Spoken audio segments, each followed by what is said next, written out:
उधर रमजान के महीने में पाकिस्तान में मुफ्त आटे के लिए मची भगदड़ में अब तक 11 लोगों की मौत हो चुकी है। मरने वालों में 3 बच्चे भी शामिल थे जो आटा लेने के लिए कतार में लगे थे। लेकिन भगदड़ मच जाने की वजह से वहां मौजूद कई लोगों की मौत हो गई। वहीं दूसरी तरफ पाकिस्तान की एक बड़ी आबादी रमजान के महीने में खाने के लिए तरस रही है। वहां आटे की ऐसी किल्लत हो गई है कि उसके लिए सड़कों पर मारामारी मची है। आटे की एक बोरी भी पाने के लिए लोग अपनी जान तक की परवाह नहीं कर रहे हैं। हालात ऐसे हो गए हैं कि पाकिस्तान सरकार की तरफ से दिए जा रहे मुफ्त आटे के लिए वहाँ संग्राम छिड़ गया है, क्योंकि मुफ्त आटा बांटने के लिए बनाए गए कैंपों पर लोग टूट पड़ रहे हैं। वहाँ सुबह से ही हजारों लोगों की लाइन लग रही है और आटे की बोरी पाने की कोशिश में वहाँ भगदड़ मच रही है। पाकिस्तान की मीडिया के मुताबिक इस भगदड़ में मरने वालों की संख्या बढ़ सकती है, क्योंकि रमजान के महीने में शहबाज शरीफ सरकार की मुफ्त आटा बांटने की योजना बुरी तरीके से फेल साबित हुई। खबर के मुताबिक खाने पीने की आसमान छूती कीमतों की वजह से वहां के लोगों को रोजा रखने में मुश्किलें आने लगी। ऊपर से वहां बढ़ती बेरोजगारी ने लाखों लोगों की जेब खाली कर दी है।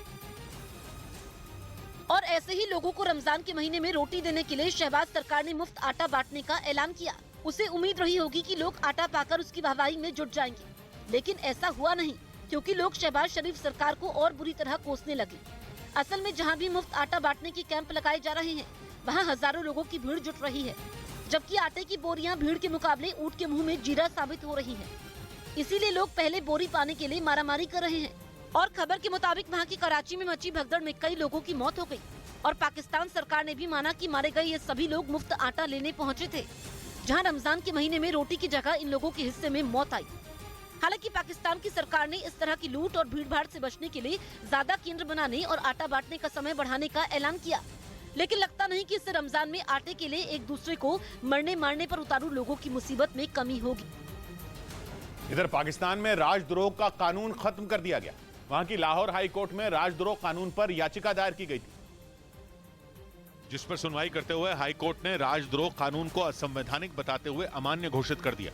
हाई कोर्ट का फैसला पूरे पाकिस्तान में तब तक लागू रहेगा जब तक वहां की supreme court Lahore high court के इस फैसले को पलट नहीं देती।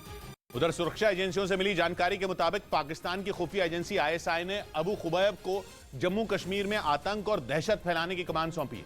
लश्कर के इस कमांडर को इसी साल केंद्र सरकार ने आतंकी घोषित किया था।